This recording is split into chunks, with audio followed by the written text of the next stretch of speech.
BJP जिंदाबाद जिंदाबाद BJP जिंदाबाद जिंदाबाद बीजेपी। কালীগঞ্জ বিধানসভার উপনির্বাচনের প্রার্থী ঘোষণা করল বিজেপি, উচ্ছ্বসিত কর্মী সমর্থকরা।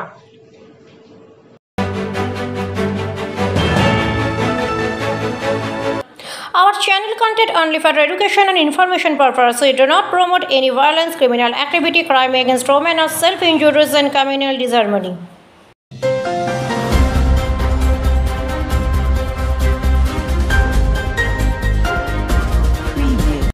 কালীগঞ্জ বিধানসভার উপনির্বাচন 19শে জুন, আর অবশেষে নদিয়ার কালীগঞ্জ বিধানসভার বিজেপি প্রার্থীর নাম ঘোষণা করা হলো বিজেপির পক্ষ থেকে। বিজেপির প্রার্থী ঘোষণা হতেই শনিবার সন্ধ্যায় নদিয়ার কৃষ্ণনগর নদিয়া জেলা বিজেপির কার্যালয়ে উপস্থিত হলেন কালীগঞ্জ বিধানসভার বিজেপির মনোনীত প্রার্থী আশিস ঘোষ।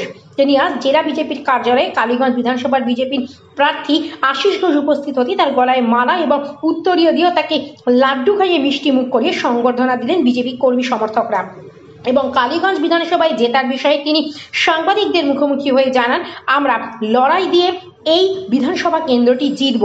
তা আমরা আশাবাদী, আমরা 100% লড়াই দিয়ে প্রতিদ্বন্দ্বী তৃণমূলকে হারিয়ে আমরা ভালো মার্জিনে এই বিধানসভা কেন্দ্রটি জিতব বলেই দাবি করেন বিজেপি প্রার্থী আশিস ঘোষ। আমি হায়ার সেকেন্ডারি পাস। কি কলেজে পেশা কি এখন? ব্যবসা। ছোটখাটো আমি ওই ভুসিমালের ব্যবসা। আমি আগেই বললাম আপনাদের যে তৃণমূল একটা আঞ্চলিক দল, ও তো বলে দেবে অমুক প্রার্থী। আমাদের সেটা হয় না, একদম বিধানসভা থেকে একদম মন্ডল স্তর থেকে নাম নিয়ে এসে জেলায় আছে, জেলা থেকে রাজ্যে পাঠায়, তারা বিবেচনা করে দেখে, যার জন্য এই ইয়েটা হয়, সময়টা লেগে যায়। আর এই সময়ের জন্য যে একদম আমাদের নমিনেশন ফাইল 1 তারিখে আমাদের করতে হবে, আমরা রিকভারি করে ফেলবো, আমরা লড়াই দিয়ে রিকভারি করে ফেলবো। আমরা লড়াই করবো, যে সংখ্যালঘু অধ্যুষিত বলে আমরা লড়াই করবো। আমরা আশা করি আমাদের সনাতনী ভোট আমাদের দিকেই থাকবে এবং লড়াই করবো, লড়াই করে আমরা জয়লাভ করবো। মানে মূল প্রতিদ্বন্দ্বী কাকে ভাবছেন? তৃণমূলের প্রার্থী আছে, কংগ্রেস প্রার্থী দিয়েছে, তৃণমূলের মূল প্রতিদ্বন্দ্বী।